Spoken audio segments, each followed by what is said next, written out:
அண்ணா சரியில்லை. இன்னைக்கு என்ன நடக்க போகுதுன்னு பார்க்கலாம். வாங்க வீடியோக்குள்ள போலாம். ஏட்டையா வெளியில வந்து நின்னு பரணிக்கு ஃபோன் பண்றாங்க. ஐயோ! இந்த பரணி பாப்பா வேற இந்த சமயம் பார்த்து ஃபோனே எடுக்க மாட்டேங்குதே. நான் இப்ப என்ன செய்ய அப்படின்னு பதறிக்கிட்டு இருக்காங்க. அந்த பக்கமா முத்துப்பாண்டி, யோ மூப்பையா இன்னும் என்னையா பண்ற? இங்க வாயா இங்க அப்படின்னு கூப்பிடுறாங்க. என்னையா ரெடி ஆச்சா? போய் ஹேண்ட்கப் போட்டு கூட்டிட்டு வாங்குறாங்க. ஐயா அது வந்துன்னு தடுமாறுறாங்க. அட நான் சொல்லிக்கிட்டே இருக்கிறேன் போய்யா அப்படின்னதும் கான்ஸ்டபிள் வேற வழி இல்லாம போய் நீக்கி விட போறாங்க. சண்முகம் ஏட்டையா கிட்ட கேட்கறாங்க. பரணி கிட்ட சொல்லியாச்சான்னு சொல்லியாச்சுங்க ஐயா. இன்னும் எனக்கு காணோம். ஆனா இப்ப ஜட்ஜு கிட்ட கூட்டிட்டு போறதுக்குள்ளேயே நீங்க கொஞ்சம் லேட் பண்ணணும் ஐயா. யாவது கொஞ்சம் சமாளிங்க ஐயா. லேட்டுனா நான் எப்படி பண்ண முடியும்னு கேக்குறாங்க சண்முகம். சர்வால் நீங்க இந்த ஸ்டேஷன்ல இருக்கிற வரைக்கும் தான் உங்களுக்கு பாதுகாப்பு. அதுக்கப்புறம் வெளியில அந்த படியை தாண்டி போயிட்டீங்க. இன்ஸ்பெக்டர் சொல்றதுதான் கதையே. சார்வால் எவ்வளவு லேட் பண்ண முடியுமோ அவ்வளவு லேட் பண்ணுங்க. எல்லாம் உங்க கையில தான் இருக்கு. எக்காரணத்தை கொண்டு ஸ்டேஷன் மட்டும் நீங்க போயிடவே கூடாது. போயிட்டீங்க அவ்வளவுதான் முடிஞ்சது. நான் சொல்ல வேண்டியதை சொல்லிட்டேன். சார்வால் எக்காரணத்தை கொண்டு போயிடாதீங்க அப்படின்னு கெஞ்சுறாங்க. என்னையா கேன் கப் திறக்கறதுக்கு இவ்வளவு நேரமான முத்துப்பாண்டி அந்த பக்கம் சத்தம் போடுறாங்க. இதோ போட்டு திறந்தாச்சியா அப்படின்னு சொல்லிட்டு ஏட்டையா போட்டு திறந்து விட்டுறாங்க. சண்முகம் வெளியே வந்து நிக்கிறாங்க. நான் பரணி பாப்பாவுக்கு மறுபடியும் முயற்சி பண்றேன். நீங்க தான் எப்படியோ பாத்துக்கணும். எக்காந்து கொண்டு வெளியில போயிடாதீங்க சார்வால்னு சொல்லிட்டு ஏட்டையா வெளியில ஓடி வராங்க. கான்ஸ்டபிள் எல்லாம் அனுப்பிச்சு போய் அவனை எடுத்துக்கிட்டு வாங்கன்னு சொல்றாங்க. சண்முகம் யோசிச்சு பாக்குறாங்க. அவங்க கையை ரெண்டையும் வயிற்றுல வச்சுக்கிட்டாங்க. ஐயோ அம்மான்னு பெரிய சத்தம் கொடுக்குறாங்க. அங்க இருந்து எல்லாருமே அதிர்ந்து அரண்டு மரண்டு நிக்கிறாங்க. முத்துப்பாண்டியோட ஒரு நேரம் அரண்டு போயிட்டாருன்னா பாத்துக்க வேண்டியதான். அந்த அளவுக்கு சண்முகம் ஐயோ அம்மம்மா முருகா வயிறு வலிக்குதேன்னு உருள்றாங்க பெறறாங்க. யோ என்னையா எனக்கு கொடுத்து தொலைச்சிங்க ஏன் இப்படி துடிக்கிறான் அப்படின்னு கேட்குறாங்க முத்துப்பாண்டி. ஐயா நாங்க ஒண்ணுமே செய்யல, ஒண்ணுமே கண்ட கடையில சாப்பாட்டை வாங்கி கொடுத்து வயிறை கெடுத்து போட்டானேன்னு சண்முகம் அலறாங்க. உயிர் போற மாதிரி வலிக்குதேன்னு பதறாங்க. யோ எந்த கடையிலயா வாங்கி கொடுத்தீங்கன்னு கேட்குறாங்க முத்துப்பாண்டி. சூரிய பவன்ல தான் வாங்கி கொடுத்தேன்னு சொல்றாங்க. சூரிய பவன்ல வாங்கி சாப்பிட்டா உயிரே போயிடுன்னு சொல்லுவாங்க என் தங்கச்சி. ஏயா அந்த கடையில போய் வாங்கி கொடுத்தீங்கன்னு சொல்றாங்க முத்துப்பாண்டி.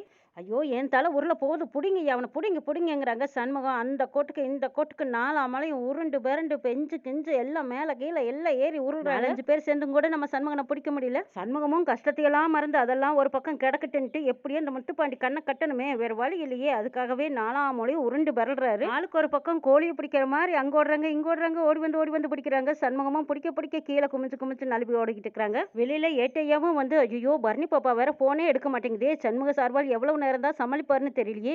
அச்சோ காந்திமதி தாயே போனே எடுக்க மாட்டேங்கிறாங்களே. எடுத்தா பரவாயில்லையே அப்படின்னு அவங்க ஒரு பக்கம் பதறிக்கிட்டு போன் பண்ணிக்கிட்டே இருக்கிறாங்க. பரணி போனே எடுக்கல. சண்முகமும் முடிஞ்ச வரைக்கும் அங்க இங்க திமிரி பார்த்துட்டு மறுபடியும் வெளியில கால் எடுத்து வைக்க பாக்குறாங்க. அப்பதான் ஏட்டையா சொன்னது ஞாபகத்துக்கு வருது. ஸ்டேஷனுக்குள்ள இருக்கிற வரைக்கும் தான் உங்களுக்கு பாதுகாப்பு. எக்காரணத்தை கொண்டு இந்த படியை தாண்டிட்டீங்க உங்களுக்கு பாதுகாப்பு இல்லை சர்வால் அப்படின்னு சொன்னதை நினைச்சு பார்த்த சண்முகம் திரும்பவும் அவங்க விளையாட்டை உள்ளுக்குள்ளேயே போய் ஆரம்பிச்சிட்டாங்க. ஏட்டையா மறுபடியும் திரும்ப ஓடி வந்து சர்வால் உங்களுக்கு என்னாச்சு ஆஸ்பத்திரி கூட்டி போலாம் ஐயா அப்படின்னு முத்துப்பாண்டிட்டு கேட்கறாங்க. யோ ஜட்ஜ்மெண்ட் கூட்டிட்டு போகணும் அங்க போயிட்டு வேணா அப்புறம் ஆஸ்பத்திரிக்கு போலாம் முத்துப்பாண்டி சொல்றாங்க. யோ தூக்குங்க ஐயா அப்படின்னு சொல்லிட்டு எல்லாரும் சேர்ந்து குண்டு கட்ட சண்முகத்தை தூக்கிடுறாங்க. ஏட்டையாவும் ஐயோ இன்னும் பரணி பாப்பாவை வேற காணுமே என்னதான் பண்றது சர்வால் என்ன பண்றது அப்படின்னு மனைவிக்கிட்டே கூட்டிட்டு போறாங்க. அத்தனை பேர் தூக்கியும் சண்முகம் முடிஞ்ச வரைக்கும் ஸ்டேஷனுக்கு வெளியே போக முடியாத அளவுக்கு திமிரி மறுபடியும் உள்ள ஒழுக பாக்குறாங்க. 5-6 பேரும் குண்டு கட்ட இறுக்கமா பிடிச்சிட்டாங்க. முத்துப்பாண்டி முன்னாடி வர்றாங்க. சண்முகத்தை எல்லாரும் குண்டு கட்ட தூக்கிக்கிட்டு பின்னாடி வந்துட்டு இருக்காங்க. கரெக்டான நேரத்துக்கு ஐஜி ஆபீசரோட பரணி 5-6 பேர்த்தோட சேர்ந்து வந்து அப்படி மாசம் வந்து நிக்கிறாங்க. அப்பாடா ஏட்டையாவுக்கு மனசுல அப்பதான் குளுன்னு இருக்குது. அப்பாடா இவ்வளவு நேரம் கஷ்டப்பட்டதுக்கு கரெக்டான நேரத்துல பரணி பாப்பா வந்துருச்சுன்னு நினைக்கிறாங்க. நம்மளும் இவ்வளவு நேரம் துடிச்சதுக்கும் விளையாண்டதுக்கும் மிரண்டதுக்கும் உருண்டதுக்கும் ஏதோ பலன் கிடைச்சிருச்சுன்னு நினைக்கிறாங்க சண்முகம். ஐஜி வந்து முத்துப்பாண்டி கிட்ட கேக்குறாங்க. என்னையா சார் எதுக்கு குண்டு கட்ட தூக்கிட்டு போறீங்கன்னு கேக்குறாங்க. ஐயா இவன் தான் வயிற்று வலியில துடிச்சான் அதான் ஜிஹெச்சுக்கு கூட்டிட்டு போலான்னு கூட்டிட்டு போறேங்கிறாங்க முத்துப்பாண்டி. யாருக்கு வயிற்று வலி ஐயா உங்களுக்கு அப்படின்னு கான்ஸ்டபிளை பார்த்து சண்முகம் கேக்குறாங்க. எதுவுமே இல்லை அப்படிங்கிற மாதிரி சண்முகம் எல்லாரும் நடிச்சிட்டாங்க. சரி ஜிஹெச்சு கூட்டிட்டு போயிட்டு வேற எங்கேன்னு கேக்குறாங்க. சார் ஜிஹெச்சு கூட்டிட்டு போயிட்டு அப்புறம் ஜட்ஜ் வீட்டுக்கு தான் கேஸ் ஃபைல் பண்ணிருக்கேன் பாருங்க சார் இந்த ஃபைலை பாருங்கன்னு சொல்லி ஃபைல் எடுத்து கொடுக்குறாங்க முத்துப்பாண்டி. ஃபைலை பாக்குறாங்க. சரி ஜட்ஜ் வீட்டுக்கு நீ கண்ணோட போவியா எந்த சட்டத்துல இருக்குன்னு கேக்குறாங்க. புடிச்சார்ல பாயிண்ட் மவன் இன்னைக்கு செத்து இல்லைன்னு நினைக்கிறாங்க இந்த ஏட்டையா. சார் அது வந்துன்னு முத்துப்பாண்டி சமாளிக்க பார்க்குறாங்க. யோ உன்னோட நடவடிக்கை எதுவுமே சரியில்லை முதல்ல அந்த விலங்கை கழட்டுங்கிறாங்க. சண்முகம் கையில் இருக்கிற விலங்கை கழட்டி விடுறாங்க. சார் ரொம்ப நன்றி சார் சரியான நேரத்தில் வந்தீங்கன்னு சண்முகம் சொல்கிறாங்க. இதுக்கு மேலே நான் பார்த்துக்கிறேன்னு சொல்கிறாங்க ஐஜி. மூஞ்சி கருத்துது மனசு உறுத்துது. யோ உள்ள வையா அப்படின்னு சொன்னதும் தலையை தொங்க போட்டுக்கிட்டு முத்துப்பாண்டி ஸ்டேஷனுக்குள்ள போறாரு. ஐஜி போனதும் முத்துப்பாண்டியை நிக்க வச்சுட்டு சண்முகத்தையும் பரணியும் உட்கார சொல்றாங்க. சண்முகமும் பரணி அப்படி கெத்தா உட்கார்றாங்க. முத்துப்பாண்டி சைடு கண்ணில் பார்த்து முறைக்கிறாரு. கேஸ் ஃபைல பார்த்துட்டு தூக்கி வீசுறாங்க. இதுக்கு பேர் என்னையா ஃபைலா என்னையா கண்டமேன்னு எழுதி வச்சிருக்கியே என்னையா ஜார்ஜ்னு கேட்குறாங்க. குடி தண்ணியில விஷம் கலந்துதான் ஜார்ஜுங்கிறாங்க. அதனால 14 குழந்தைங்க பாதிக்கப்பட்டு அட்மிட் ஆயிருக்காங்க. சரி இவர் தான் விஷத்தை கலந்தாருங்கிறதுக்கு என்ன ஆதாரம்னு கேட்குறாங்க ஐஜி. ஆஹா நல்லா மாட்டினடி நீ அப்படின்னு நினைக்கிறாங்க சண்முகம். சார் இவன் தான் போய் மோட்டர் போட்டுருக்கான் இவனே ஒத்துக்கிட்டான் சாருங்கன்னு சொல்கிறாங்க முத்துப்பாண்டி. சரி மோட்டார் போட்டவன் பெஸ்ட்டை கலந்தான்னு சொல்கிற அப்போ அந்த மோட்டார் பாயும் சேர்த்து தானே நீ அரெஸ்ட் பண்ணியிருக்கணும்னு கேட்குறாங்க ஐஜி.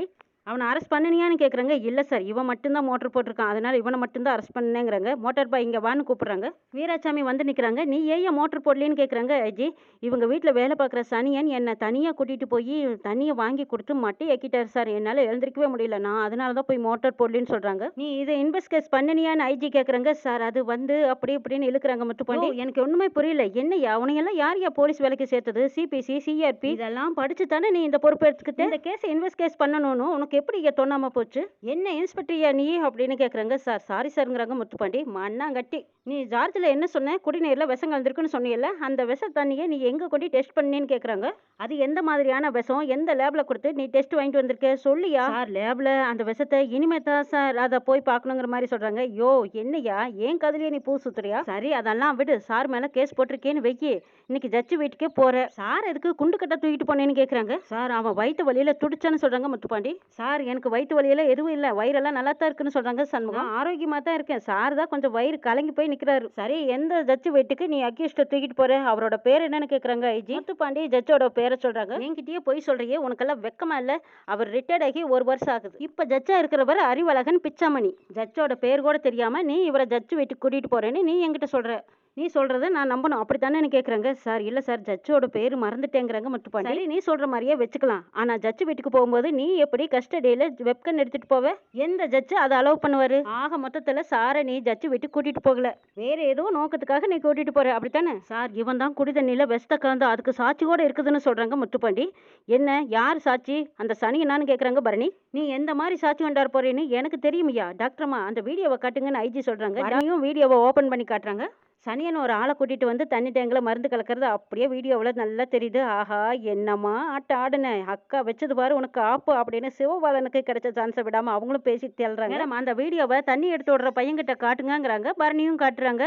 எப்பா உனக்கு தண்ணி வாங்கி கொடுத்து உன்னை மட்டையாக்குனா அந்த சனியன் இவன் தானு நீ அடையாளம் பார்த்து சொல்லுன்னு ஐஜி கேட்குறாங்க. சார் இவனே தான் சார், வாட்டர் டேங்கில் மருந்து கலக்கிறதுக்கு தான் இவன் என்கிட்ட எனக்கு தண்ணியை வாங்கி கொடுத்து என்னை மட்டையாக்கியிருக்கான் சாருங்கிறாங்க அந்த வீராசாமி. ஆக மொத்தத்தில் அந்த சனியன் தான் இந்த வேலையை பார்த்துருக்கான். நீ ப்ராப்பராக விசாரணை பண்ணியிருந்தீங்கன்னா அந்த சிசிடிவியை பார்த்துருப்பேன், அந்த ஃபுட்டேஜையும் எடுத்து சனியனையும் அரெஸ்ட் பண்ணிருப்பேன். எதுக்காக நீ அவரை அரெஸ்ட் பண்ணலன்னு கேட்குறாங்க. சார் அது வந்துங்கிறாங்க. யோ வாய முடியா, பேசுறதெல்லாம் போய் செய்யறதெல்லாம் அயோக்கியத்தனம். உன் வேலைக்கார சனியனையே விட்டு குடிதண்ணியில விஷத்தை கலந்துருக்க. சார் அப்படியெல்லாம் எதுவும் இல்லை சார்னு எதுவும் முழுங்கின மாதிரி பேசுறாங்க முத்துப்பாண்டி. யோ மறுபடியும் போய் பேசாதையா என்கிட்ட. எல்லாமே டாக்டர் பரணியம்மா என்கிட்ட சொல்லிட்டாங்க. இது எல்லாத்துக்கும் காரணம் நீயும் கொப்பனும் தான். உங்க முன்பகையை பத்தி எனக்கு எல்லாமே தெரியும். இன்ஸ்பெக்டரா இருந்துகிட்டு இல்லாத அநியாயம் எல்லாம் பண்ணிருக்கிற நீ. போன தடவை போதைப் பொருள்ல சாரை நீ அரெஸ்ட் பண்ணும் போதே உன்னை நான் சஸ்பெண்ட் பண்ணிருக்கேன். யார் ஹெட் கான்ஸ்டபிள்னு கேட்கறாங்க. இந்த கான்ஸ்டபிள் ஓடி வந்து ஐயா நான் தான் அப்படின்னு சல்யூட் அடிக்கிறாங்க. அந்த சனியன்கிற கேரக்டரை தூக்கி பிடிச்சி உள்ள போடியா. இந்த கேஸை ப்ராப்பரா விசாரிக்கிறதுக்கு நான் புது இன்ஸ்பெக்டர் அப்பாயின்மெண்ட் பண்றாங்க. அங்கிருந்து ஒரு இன்ஸ்பெக்டர் கூப்பிடுறாங்க. இனிமே இந்த செகண்ட்ல இருந்து நீங்க தான் இந்த ஸ்டேஷனுக்கு இன்ஸ்பெக்டர்னு சொல்றாங்க. இவங்க ப்ராப்பரா விசாரணை பண்ணுவாங்க, உன்னையும் சேர்த்து தான் பண்ணுவாங்க. நீ இதுல ஒரு குற்றவாளி தான், இந்த கேஸ் முடிகிற வரைக்கும் உன்னை நான் சஸ்பெண்ட் பண்றேன் அப்படின்னு சொல்லிட்டு சஸ்பெண்ட் ஆர்டர் கொடுக்குறாங்க. ஒருவேளை விசாரணை முடிவுல நீயும் குற்றவாளின்னு தெரிஞ்சா அப்புறம் டிஸ்மிஸ் தான். இதெல்லாம் தெரிஞ்சுதான்னு கேட்குறாங்க ஐஜி. சார் அவசரப்படாதீங்க சார், நானே விசாரணை பண்றேங்கிறாங்க முத்துப்பாண்டி. யோ நீ விசாரணை பண்ண லட்சணம் தான் தெரிஞ்சு போச்சு, உன்னை சஸ்பெண்ட் பண்ணியாச்சு. இந்த சஸ்பெண்ட் ஆர்டர் ஒரிஜினல்லையும் டூப்ளிகேட்லையும் கையெழுத்து போட்டுட்டு இந்த ஒரிஜினலை வாங்கிட்டு நீ கிளம்புங்கிறாங்க. இனிமே நீ இன்ஸ்பெக்டர் கிடையாது, ஒரு நிமிஷம் கூட இந்த யூனிஃபார்மை நீ போடக்கூடாது, ட்ரெஸ்ஸை கழட்டி கொடுத்துட்டு போய்கிட்டே இருங்கிறாங்க. பரணியை முறைச்சிக்கிட்டே கையெழுத்து போடுறாங்க முத்துப்பாண்டி. இவனோட பிஸ்டல் பெல்ட் யூனிஃபார்ம் தொப்பி எல்லாத்தையும் வாங்கிட்டு விடுங்க அப்படின்னு சொல்லி ஆர்டர் போடுறாங்க ஐஜி. சர்வால் எல்லாத்தையும் கழட்டி கொடுங்கன்னு ஏடிஏ வந்து கேட்குறாங்க. பிஸ்டல் மட்டும் கொடுக்குறாங்க. அதுக்கப்புறம் உங்கள் சட்டை பெல்ட்டு எல்லாத்தையும் மாற்றி கொடுத்துட்டீங்கன்னா பரவாயில்லைங்கிற மாதிரி ஏட்டையா கேட்டதும் ஒருக்குன்னு போகிறாரு முத்துப்பாண்டி. யூனிஃபார்மை கலட்டி உருட்டி ஏட்டையா மேலே வீசிட்டு போகிறாங்க. யோ மாப்பிள்ளை அப்படின்னுக்கிட்டு சண்முகம் வர்றாங்க. ஏய் டேய் அப்படின்னுக்கிட்டு வராங்க பரணி. என்னடா எவ்வளவு எதிர்த்தாலுமா பேசினேன், என்ன ஆட்டாடுன்னு. நான் கொடுத்து 1 மணி நேரத்தை வேஸ்ட் ஆக்காம யோசிச்சிருந்தீங்கன்னா உன்னோட பதவியாவது தப்பிச்சிருக்கும்ல. சத்தியமா உனக்கு அறிவே இல்லடான்னு சொல்றாங்க பரணி. அக்கா அவனுக்கு அறிவு இருந்திருந்தா ஒரு தடவையாவது அத்தானை எதிர்த்து ஜெயிச்சிருப்பான்லங்கிறாங்க சிவபாலன். எப்போ பார்த்தாலும் தோத்து போய் ஒப்பாரி வைக்கிறதே அப்பனுக்கு இவனுக்கு வேலையா போச்சு. டேய் நானே உனக்கு டைம் கொடுத்தனால அதுதான் சாயந்தரத்துக்குள்ளேயே சண்முகத்தை வெளியில எடுத்து காட்டுறேன்னு நான் சவால் விட்டேன். சரி போ முக்காட்டு போட்டு மூலையில் உட்காரு அப்படின்னு சிவபாலன் சண்முகம் பரணி எல்லாருமே அனுப்பி வைக்கிறாங்க. சர்வால் அந்த சாவியை கொடுத்துட்டு போனீங்கன்னா பரவாயில்ல அப்படின்னு ஏட்டையா ஓடி வந்து கேட்குறாங்க. சாவியை பலார்னு தூக்கி வீசிட்டு போறாங்க முத்துப்பாண்டி வீட்டுக்கு போனதுமே சவுந்தரபாண்டியும் பாண்டியம்மாவும் முக்காட்டு போடுறதுதான், வேற வழி இல்லை. பஞ்சாயத்து வச்சிருக்காங்க. அந்த பஞ்சாயத்துல எலெக்ஷன் தேர்தலில் யார் நிற்கிறதுன்னு போட்டி போடும்போது அந்த பக்கமா சவுந்தரபாண்டியும் இந்த பக்கம் சண்முகம்னு அறிவிக்கிறாங்க. ஊர் மக்களும் சண்முகத்தை தான் தேர்ந்தெடுக்கிறதுக்கு தயாரா இருக்காங்க. இன்னும் என்னெல்லாம் நடக்க போகுதுங்கிறதையும் ஒரு எபிசோட்ல பார்க்கலாம்.